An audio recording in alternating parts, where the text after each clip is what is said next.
O Evangelho segundo São Mateus. Naquele tempo, tomou Jesus consigo Pedro, Tiago e João, seu irmão, e levou-os à parte a um alto monte, e transfigurou-se diante deles. O seu rosto ficou refulgente como o sol, e as suas vestiduras tornaram-se brancas como a neve. E eis que Moisés e Elias lhe apareceram, falando com ele. Então Pedro, tomando a palavra, disse a Jesus: Senhor, bom é nós estarmos aqui. Se quereis, façamos aqui 3 tendas, uma para vós, outra para Moisés e outra para Elias. Estando ele ainda a falar, eis que uma nuvem resplandecente os envolveu, e uma voz dizia da nuvem: Este é meu filho dileto, em quem pus toda a minha complacência. Ouvi-o. Ao ouvirem isto, os discípulos caíram de bruços e tiveram grande medo. Jesus, porém, aproximou-se deles e tocou-os, dizendo-lhes: Levantai-vos e não temais. Eles então, levantando os olhos, não viram ninguém mais, senão Jesus. E quando desciam do monte, Jesus ordenou-lhes, dizendo: Não digais a ninguém o que vistes, até que o Filho do Homem ressuscite dos mortos. Ave Maria, cheia de graça, o Senhor é convosco. Bendita sois vós entre as mulheres, e bendito é o fruto de vosso ventre, Jesus. Santa Maria, Mãe de Deus, rogai por nós, pecadores, agora e na hora de nossa morte. Amém. Louvado seja nosso Senhor Jesus Cristo. Para sempre seja louvado. Em nome do Padre, do Filho e do Espírito Santo. Amém. Podem sentar-se um pouco. Hoje nós estamos no segundo domingo da Quaresma. E para começarmos, vamos falar um pouco sobre alguns santos, em particular Santa Catarina de Sena, que tiveram uma graça especial, e Santa Teresa de Ávila, de ver um pouco o estado da alma. Santa Teresa, um dia, quando estava em oração profunda, Deus deu a ela a graça de ver como é que era a alma em estado de pecado mortal. Dizia ela que o inferno era menos feio. A alma era horrível, pútrida, podre, não tinha bicho comparável, parecia uma fera, horripilante, arrepiada, sem faces normais, toda desnutrida, toda enegrecida e podre. Santa Catarina, sobre o mesmo assunto, dizia que não podia chegar perto de uma pessoa que estivesse com pecado mortal, porque o seu cheiro era tão terrível e tão fétido que parecia o cheiro de 1000 latrinas juntas. Pensemos um pouco. Nosso Senhor hoje, nesse dia, nos recorda a sua transfiguração. É a contradição em que há de uma alma em estado de graça e uma alma em estado de desgraça. Quando nosso Senhor Jesus Cristo, no Monte Tabor, antes de sua morte, chamou seus apóstolos para juntos com ele subirem ao monte Tabor, aí transfigurou-se diante dele e mostrou-lhes uma veste branca e alva. Com certeza, os apóstolos não disseram, mas o perfume talvez exalasse e preenchesse o ar todo, porque afinal de contas, aquela nuvem desceu do céu e preencheu todo o lugar. E a voz descia das nuvens dizendo: Eis o meu Filho amado, em quem pus o meu agrado, escutai-o. Uma alma em estado de graça e uma alma em estado de pecado. Estes são os 2 mistérios que iremos meditar neste segundo domingo da Quaresma, tempo propício para a nossa conversão. O pecado mortal é a ferida pior que pode haver para uma alma. Não pensem que a morte corporal é terrível. Uma decapitação, uma guilhotina, ser arrastado, membros, braços e pernas, por 4 cavalos bravios para cada canto e ser partido. Ter o corpo estraçalhado no meio, como o Santo Isaías profeta, que teve seu corpo cortado de cima a baixo. Ter o corpo crucificado, depois de todo chagado, destruído e aniquilado, como nosso Senhor Jesus Cristo, onde não lhe restava mais nenhum sangue. O corpo destruído não tem problema, porque afinal de contas, esta carne, por enquanto para nós, é como se fosse uma prisão. É como se fosse um claustro onde estamos presos, querendo subir para o paraíso sem poder. Não tem problema para nós nosso corpo ser destruído. Era isto que inspirava os mártires, que viam naqueles martírios, naquele momento onde deveriam entregar sua alma a Deus por meio de tão grandes sacrifícios, o momento perfeito para subir direto para a bem-aventurada eternidade. A destruição de nosso corpo é o mínimo de nossos problemas.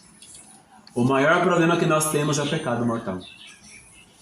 É uma doença tão silenciosa que não aparece no nosso corpo.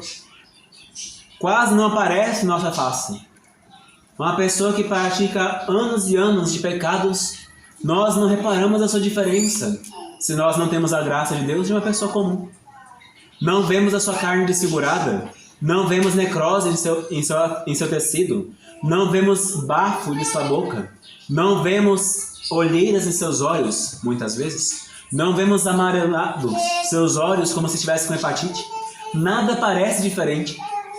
No entanto, um pecado mortal é o suficiente para mandar aquela alma daquele instante para cá, no inferno.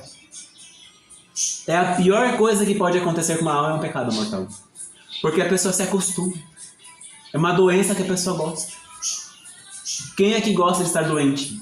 Em febre, numa cama, deitado, com a cabeça ardendo, 40 graus de temperatura? Quem gosta de falta de ar? Quem gosta de qualquer problema renal?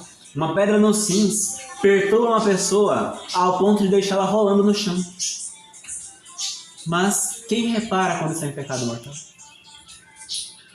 Uma alma insensível cai naquele reboliço e rola como um porco no chiqueiro e não sabe o que aconteceu. O apóstolo São Paulo nos lembra hoje: não fomos criados para viver na imundície. Não somos porcos. Aos porcos cabe o chiqueiro, aos homens cabe o paraíso. O pecado mortal é uma ferida pútrida.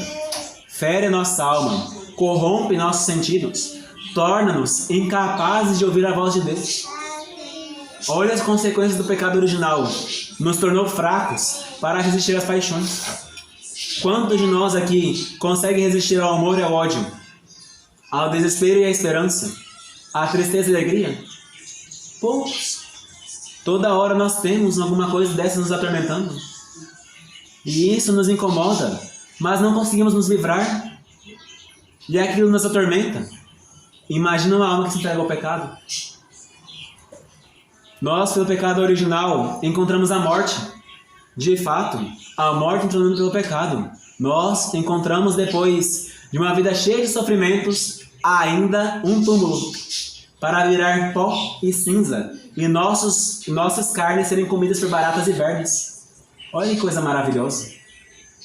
E ainda tem almas que se entregam ao pecado e morrem mais rápido. Hoje em dia, em nossos tempos, quantas pessoas entregando-se ao pecado de orgulho entregam-se depois à depressão porque compreendem que aquilo não satisfaz o coração? Quantas pessoas entregando-se à fornicação, a outros pecados contra o 6º mandamento e o 9º, depois não se veem com uma doença venérea e morrem mais rápido? Quantas pessoas, pelo apego ao dinheiro, não morrem quando o ladrão entra na sua casa? A morte é terrível para nós, porque não sabemos o que nos espera do outro lado. Imagina quando a gente apressa com o pecado mortal. O pecado mortal é tão terrível que quanto mais a gente cai nele, mais a gente quer ficar. É como a cegueira de um doente que o médico fala: durante estes dias não pode comer pão ou leite ou coisas que lhe afetam o estômago. E a pessoa, porque gosta daquilo, vai e se entope daquilo que vai lhe matar. Essa é a cegueira da alma em pecado mortal. O pecado cega os sentidos, torna a pessoa como se fosse um jumento, que coloca aqueles cabrechinhos ao redor dos olhos para enxergar somente a frente, somente o prazer, e não repara no rastro de destruição que vem atrás de si. Esse é o desespero que a pessoa encontrará no último dia. Na hora da sua morte, a pessoa com pecado mortal, ela estará apta para ver ao redor, e então verá que todo o dano que ela mesma causou a si mesma foi por causa dela. Olha o desespero. Olha a angústia que aquela alma terá por causa de um minuto de prazer. por causa de R$ 2 que estavam no bolso. Olha o desespero daquela alma por causa de 1 hora de fama num programa de televisão que depois acabou e que ninguém mais lembra dela. Olha que angústia para nós. Se nós tivéssemos consciência do pecado e do que o pecado destrói, nós deixaríamos tudo isso. Mas é difícil. Somente a graça pode nos lembrar o que nós somos e nos pode fazer sair deste estado. Mas quão bela é um estado de graça! São João Bosco, em um de seus sonhos, viu um lugar muito lindo, onde as flores eram feitas de pedras preciosas, mas mesmo que fossem pedras, exalavam um perfume maravilhoso, em que as estradas eram todas cobertas de ouro, não tinham buracos, não tinham defeitos. Naquele lugar, a harmonia dos cantos era tão bom de se escutar que dar-se-ia tudo para ficar mais 1 minuto ali naquele lugar, por causa que os próprios anjos cantavam como passarinhos. Aqui na terra nós gostamos de escutar um pássaro cantando. Imagina escutar os próprios anjos a cantar. Nós ficamos impressionados quando vamos a uma ópera ou quando vamos a um concerto em que a música não é feia, a música é bonita. Mesmo que a pessoa não entenda, a pessoa acha belo e ela começa a se entusiasmar com aquilo e seu coração vibra. Imagina isto ampliado 1 milhão de vezes. A pessoa morre. Mas imagina sem poder morrer, somente poder gozar, se alegrar naquele lugar. Uma alma em estado de graça, ela não sente isso, muitas vezes. Mas é aquilo que se passa em seu interior. Santa Teresa dizia que a alma é como se fosse um castelo, onde o próprio Deus encontra o seu paraíso. Deus criou a nossa alma para fazer como se fosse uma antessala, como se fosse uma câmara, um quarto, onde somente a alma e Deus têm ali aquele contato íntimo, sem impedimentos de fora. Pense numa alegria que a alma tem quando está em estado de graça. São João Bosco conta que quando São Domingos Sávio veio para falar com ele que morreu como uma criancinha de 15 anos, estava tão belo e tão aprazível, como se nunca tivesse estado doente em sua vida mortal. Como se, na verdade, já fora mais do que um anjo. Pense na contradição. Nós perdemos um paraíso por causa daquilo. Perdemos a graça que faz nossa alma a íntima em amizade com Deus. Faz-nos perder em nosso coração tudo aquilo que pode nos garantir o paraíso. É isso que nos recorda a Quaresma. Nós, nesta Quaresma, estamos em uma luta, mais do que em todos os tempos. Uma luta entre o pecado e a graça, entre o inferno e o paraíso, entre Deus e a nossa carne. Cabe a nós decidir. Eu quero viver para sempre no paraíso, com Deus, em felicidade, na graça. Ou eu quero viver para sempre no inferno, rodeado de demônios, escutando para sempre o grito de blasfêmia e desespero, como se fosse um eterno dilúvio, ou então um prédio que desaba e que nunca para de desabar. Nós ficamos aterrorizados só de pensar que a nossa casa pode cair na nossa cabeça. Imagina caindo para sempre. Nós ficamos amedrontados de pensar no tsunami invadindo a nossa casa.